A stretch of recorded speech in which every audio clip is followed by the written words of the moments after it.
예, 안녕하세요. 강원국 작가입니다.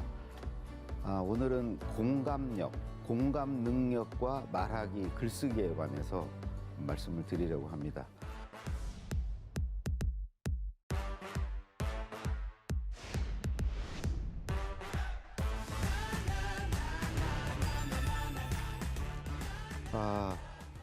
우리 김영춘 네. 배우. 네, 반갑습니다. 예. 근데 어떻게 이인성 우리 네. 씨가 더 배우 같고 그 얘기를 너무 많이 들어가지고요. 우리 근데 세 분 중에 아무래도 이제 배우 연기를 하고 그러시면 이 공감 능력 좋지 않으세요? 공감 능력을 사실 가지려고 많이 생각은 하긴 하는 것 같아요, 진짜로. 이것도 사실 연습이 좀 필요한 것 같긴 한데 솔직히 이해가 안 가잖아요. 저는 솔직히 이렇게 잘생긴 분 이해 안 가고 뭐 이렇게 공감하지 못하죠. 네, 공감 안 못하는 해요. 네, 살아본 적이 없기 때문에 이런 이 페이스로. 예. 근데 뭔가 역할을 하기 위해서는 이 사람이 어떻게 살았을까, 이 사람은 무슨 생각을 했을까, 네네네. 어쩌다 이렇게 됐을까라는 생각을 안 하면은 그 역할을 할 수가 없기 때문에 어떻게든 그런 생각을 많이 해보는 것 같아요. 그러다 보면 타인을 좀 이해하는 방법도 좀 생기고 좋은 것 같습니다. 그렇겠네. 정말 그 연기하는 것 자체가 이 공감력을 발휘하는 과정이겠네요. 그렇죠. 저는 이제 그 아내랑 이제 산지 30몇 년 됐는데 정말 그 남녀 간의 공감 능력의 차이를 저는 절감해요. 확실히 여성분들이 공감 능력이 뛰어난 것 같아요. 사실 저는 정말 공감 능력이 없어요. 보통 이제 공감 능력 하면 기본적으로 어떤 사람에 대한 관심입니다. 그리고 사람을 위하는 마음, 사랑을 사모하는 마음, 네네. 사랑하는 마음, 이런 거죠. 좀 더 구체적으로 얘기하면 이런 사람 있잖아요. 측은지심이 이제 강한 사람. 좀 어려운 사람 보면은 이게 마음만 그런 게 아니고 이렇게 뭐 행동을 하고 이러는 사람.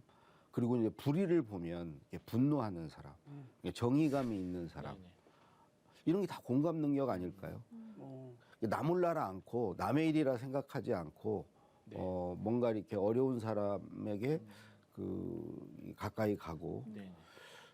공동체 의식 같은 것도 공감 능력인 것 같아요. 나만 생각하지 않고 예. 우리를 생각하는 거. 교회 일에 앞장서고 이런 분들, 저 얼마 전에 교회 청소한다고 나오라고 해서 안 나갔는데 이제 그런데 열심히 나오시는 공감이 분들. 안 되셨군요. 제가 공감 능력이 없다고 그랬어요. 네. 그런데 나오시는 분들 공감 능력이 있는 거예요. 교회 전체를 생각하고 우리 성도 전체를 보는 거. 그다음에 뭐 가깝게는 역지사지하는 것도 대단히 네. 되죠. 남의 어떤 처지나 어떤 남의 심정, 남의 마음 이런 걸 잘 헤아리고 읽고 하는 분들. 저희 학교 다닐 때 보면 되게 이제 공감 능력이 좋은 친구들이 공부를 못했던 것 같아요. 왜요? 그러니까 예를 들어서 노트 필기 같은 거를 막 하는데 예쁘게 막 색칠을 하고 그 왜 색칠을 하겠어요? 친구한테 빌려주고 보여주려고 그러는 거죠. 저는 선생님 말씀하실 때 노트 필기를 안 해요. 그냥 들어요. 네. 그리고 나중에 노트를 빌려요. 그리고 예쁘게 색칠한 친구가 이제 빌려주는 거죠. 네. 근데 시험은 제가 더 잘 보는 거죠. 이게 공감 능력이 없고 그 친구는 공감 능력이 있고. 저는 공감 능력의 반대는 나만 생각하는 사람인 것 같아요. 맞아요. 그렇죠. 나만 생각하는 사람. 소시오패스. 그렇죠. 뭐 소시오패스, 뭐 사이코패스, 막 이런. 공감 능력 없을 것 같아요. 근데 사실 저 사회 생활에 보면 교회는 전혀 그렇지 않은데 그래서 교회가 좋아요. 공감 능력이 있는 분들이 존중받고 네. 대접받고 하니까. 근데 보통 이제 저도 회사 생활 해보고 뭐 공직에 있을 때도 마찬가지예요. 공감 능력 있는 사람이 손해 봐요. 오히려 자기만 특별히 위하고 자기 것만 챙기고 네네. 하는 사람들이 올라가는 건 더 높이 올라가더라고요. 근데 앞으로 이제 우리 사회가 저는 이제 변화하고 발전해야 된다고 생각해요. 공감 능력이 있는 사람들이 우대받는 사회가 돼야 된다. 왜 그러냐면 공감 능력이 없으면 사람의 관심이 없고 사람을 사랑하지 않는데 사람을 위한 뭘 만들어낼 생각을 하겠냐는 거죠. 사람을 모르는데 관심이 없는데 예? 사랑하지 않는데 사람을 위한 제품을 만들겠어요. 뭐 공직에 있으면 사람을 위한 제도나 정책을 만들겠어요. 이제 자연스럽게 공감 능력이 있는 사람이 우대받는 사회로 이제 갈 수밖에 없다. 그렇지 않으면 우리 사회도 이제 발전이 어려울 거다. 그러니까 그래서 제가 이제 길게 공감 능력에 대해서 이제 말씀을 드린 이유는 이게 우리가 말을 하고 글을 쓰는 데 있어서 직접적으로 관련이 되기 때문이에요. 공감 능력이 없으면 일단 누구와 이제 그 관계를 가지고 이 대화하고 소통하는 데 있어서 지장이 많죠. 네. 우리가 이제 그 대화를 잘 하려면 상대의 말만 듣는 게 아니고 그 상대가 왜 그런 말을 하는지 그런 배경이라든가 그 취지라든가 그 사람의 어떤 사정이라든가 그 사람의 어떤 지금 심정 이런 걸 이렇게 헤아리면서 들어야 네. 그게 진짜 잘 듣는 것이고 그랬을 때 대화가 아주 원활하게 이루어지는 거 아닙니까? 맞아요. 그럼 이제 그 소통 그 공감 능력이 없으면 이런 게 잘 안 되는 거죠. 자기 말만 하는 거죠. 네. 남 얘기할 때 내 말만 생각하고 있는 거예요. 그리고 화나고 막. 그렇죠. 그리고 이해를 잘 이해가 안 못하고. 되니까, 예. 그래서 일단 말하는 것도 이제 당연히 그렇고 그 저는 글쓰기는 더 그렇다고 생각합니다. 왜 그러냐면 말은 그나마 이제 상대가 앞에 있으니까 뭔가 이렇게 리액션을 하고 이렇게 안 할 도리가 없어요. 네. 네. 자연스럽게 하게 돼요. 네. 근데 글쓰기는 독자가 내 앞에 안 앉아 있다고. 독자가 앉아 있지 않는 상태에서 사실은 독자와 대화하는 게 저는 글쓰기라고 생각하는데 네. 글을 쓸 때 벽을 쳐다보고 벽을 보고 이제 글을 쓰기보다는 아주 리액션이 좋은 사람, 예. 그런 사람을 독자로 두고 앞에 두고 그런 사람에게 말한다고 생각하듯이 글을 쓰는 거. 우리가 말할 때도 표정이 전혀 없는 사람, 네. 리액션이 없는 사람에게 말할 땐 되게 힘들어요. 힘들죠. 맞아요. 진짜 힘들어요. 그죠? 네. 똑같은 말을 해도 내가 말을 잘못하고 있나 막 이런 생각. 네, 어디 이렇게 강의에 갔는데 이제 강의 때 제일 표정이 없으신 분들이 공직에 계신 분들, 또 회사에 계신 분들 중에서도 이제 높은 분들, 그렇죠. 높이 이제 사장단들이라든가 임원분들이 네네. 되게 표정이 좀 없고요. 예. 아래로 내려올수록 그리고 젊을수록 특히 이제 여성들일수록 훨씬 표정이 풍부하고 리액션이 좋고 그래서 말하기 되게 편하거든요. 이제 그런 분들이 사실 저는 공감력이 좋은 분들이라고 생각해요. 자연스럽게 표정으로 이렇게 나타나요. 네. 그러니까 근데 제일 어려운 건 요즘에 카메라 보고 말하는 거. 비대면 강의. 그러면 그렇죠. 네, 반응이 어렵죠. 없으니까. 네. 예. 그러니까 이게 무지하게 힘들어요. 카메라만 보고 말하는 거 네. 정말 어렵거든요. 근데 이 독자를 앉혀놓지 않고 글을 쓰는 게 바로 그런 행위인 거죠. 네. 훨씬 글쓰기가 어렵습니다. 음. 그래서 제가 이제 독자를 그러면 나는 어떻게 앉혀놓고 글을 쓰는가 그 말씀을 좀 드리면 그 유명한 그 어떤 서양 작가가 이렇게 얘기했어요. 인류에 대해서 쓰는 것보다는 한 인간에 대해서 쓸 때 할 말이 훨씬 많다.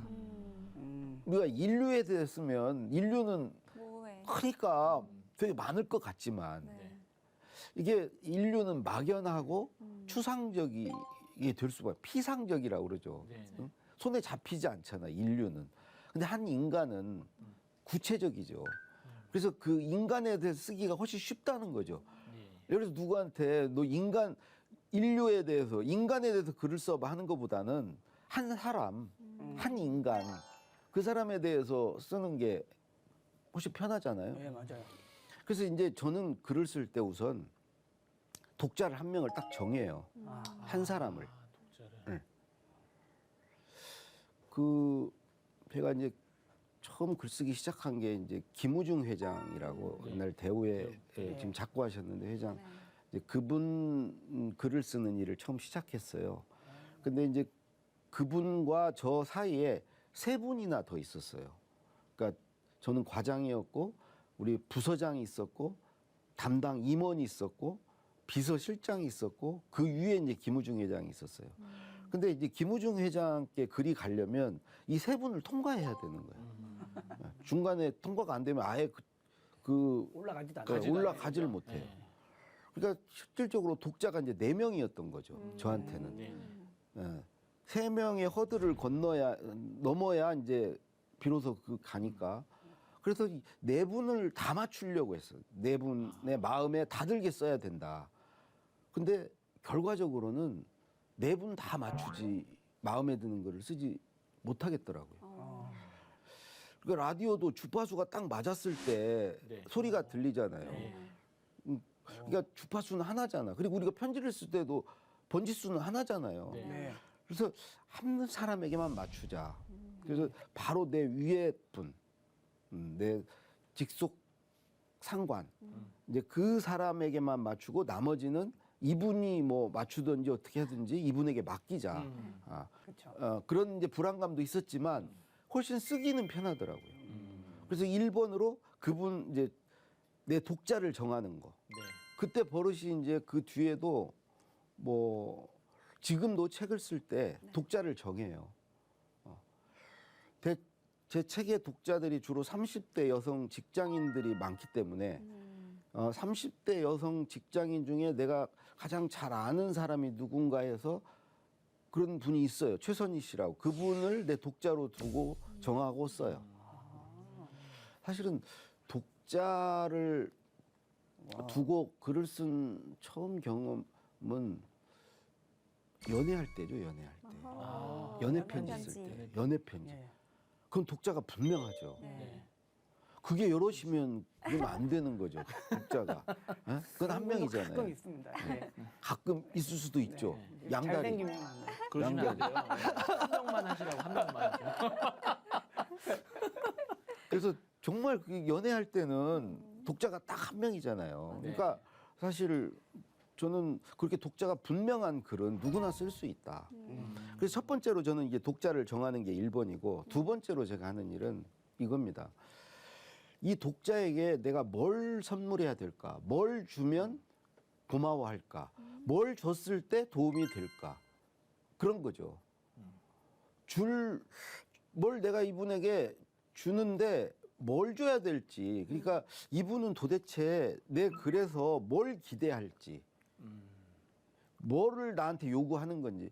회사에서나 이런 데 글을 쓸 때는 이제 그 상사가 요구하는 게 있죠. 네. 뭔가 뭘 해법을 구한다던가 아니면 어떤 아이디어를 찾는다던가 자기가 어떤 의사결정을 하는데 도움이 되는 어떤 내용이라던가 뭐가 있을 거 아닙니까? 예. 그래서 글을 쓰라고 했을 거 아니에요. 그렇죠.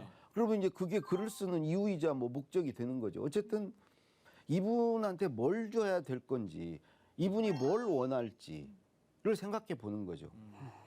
기도할 때도 네. 기도하는 대상이 내가 어떤 얘기를 했을 때 이분이 위로를 얻고 용기를 갖고 뭐 어떤 마음의 안정을 갖고 뭐 할지 그런 게 있을 거 아닙니까?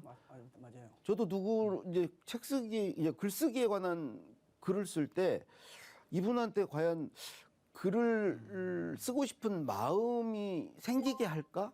아니면 글 쓰는 거에 대한 어떤 자신감을 불어넣어 줄까?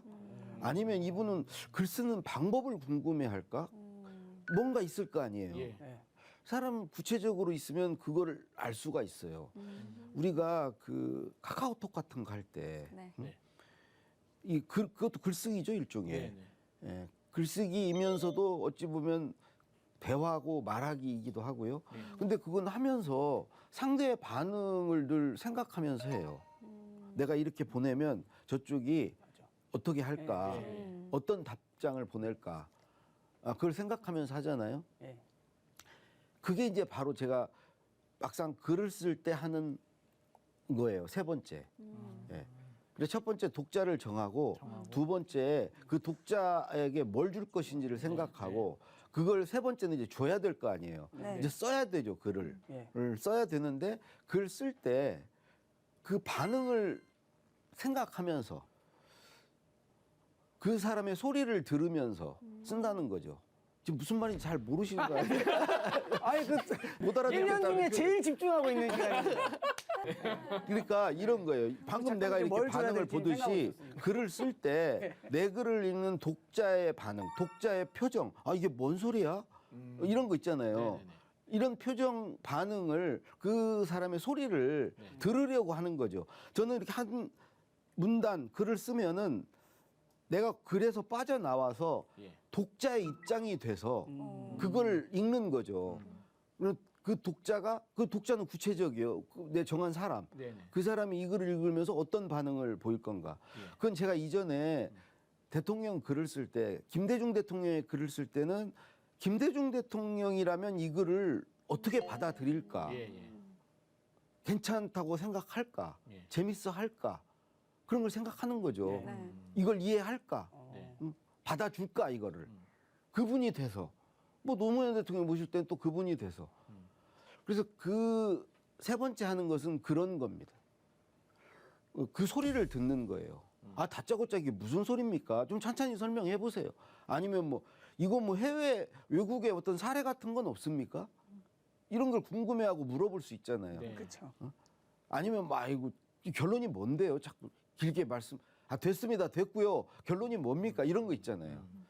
그 소리를 듣는 거죠.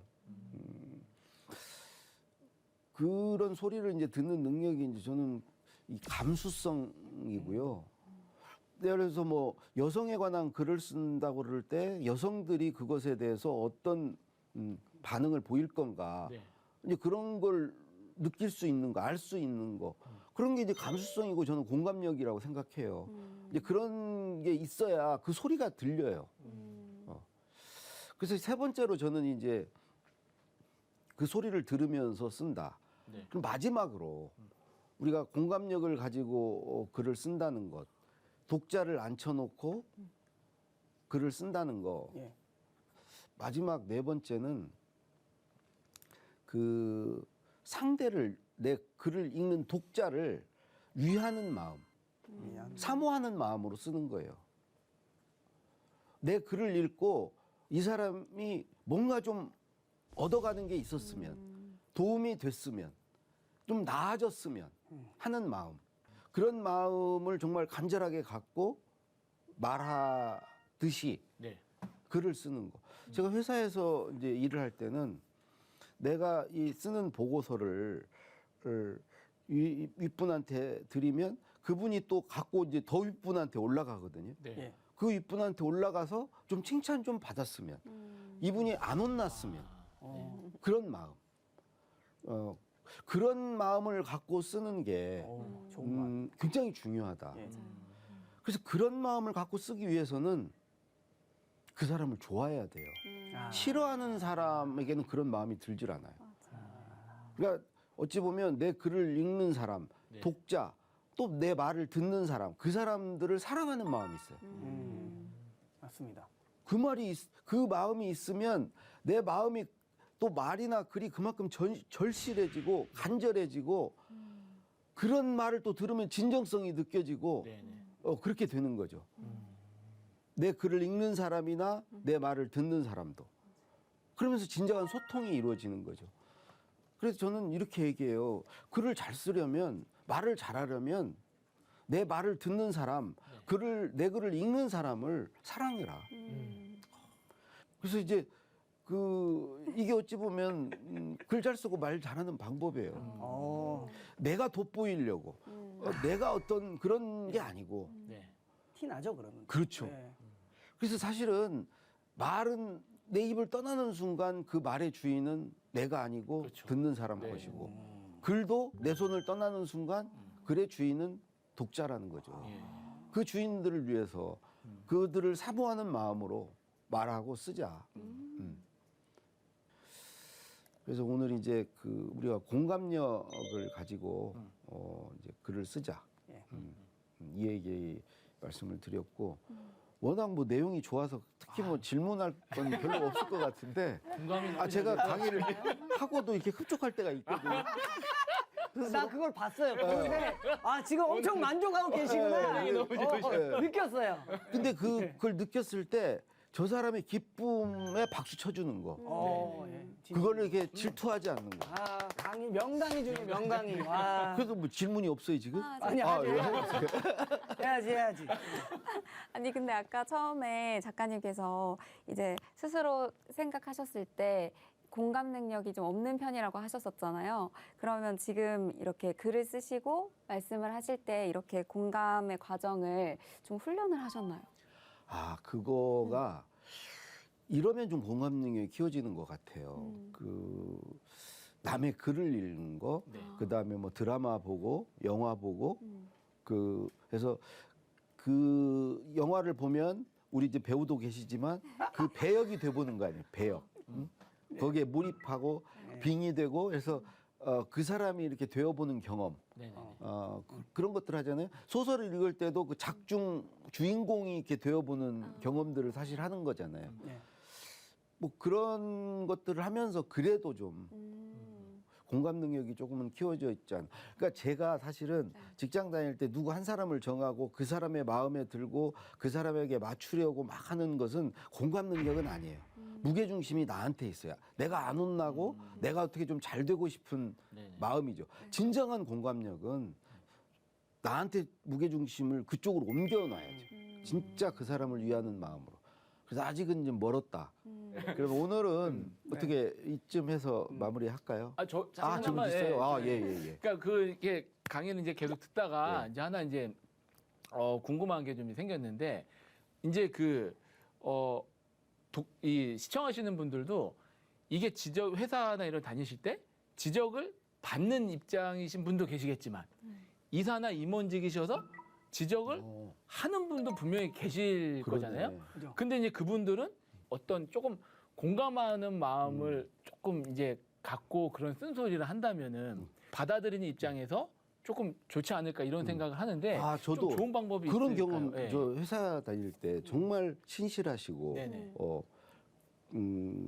그런 그 교회 열심히 예. 다니시는 장로님 이런 분들 위에 계셨어요. 근데 그걸 이용하는 사람이 많죠. 사람만 좋은 사람을 오히려 예. 무서워하지 않고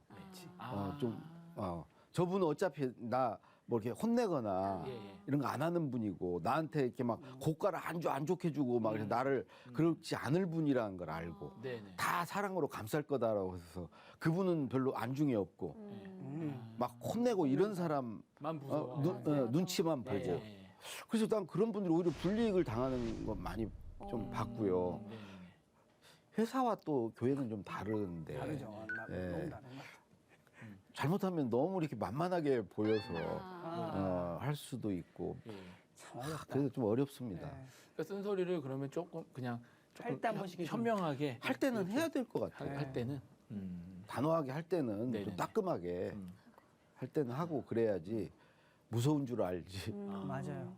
그냥 항상 감싸기만 하면 네. 또 그런. 근데 자기 철이 들면 밑에 사람들도 나중에는 알게 돼요. 그분이 진짜 고마운 분이었다는 거. 뒤늦게. 네, 뒤늦게. 뒤늦게. 맞아. 예. 그분이 이제 나중에 잘 안 되곤. 저도 질문 하나. 있어요? 네, 있죠. 저의 실제 겪었던 거 한데 예를 들면 이제 뭐 제가 앞에 나가서 앞에서 이제 뭐 기도문을 이제 제가 읽어야 되거나 할 때 제가 써야 되잖아요. 제가 혼자서 말을 하거나 할 때는 이렇게 막 술술술 나올 때가 있어요. 이런 얘기도 나오고 저런 얘기도 이렇게 얘기하면 되겠다라고 하고 그 다시 쓰려 그러면 까먹고 생각이 잘 안 나더라고요. 그러니까 말할 때는 잘 나와요?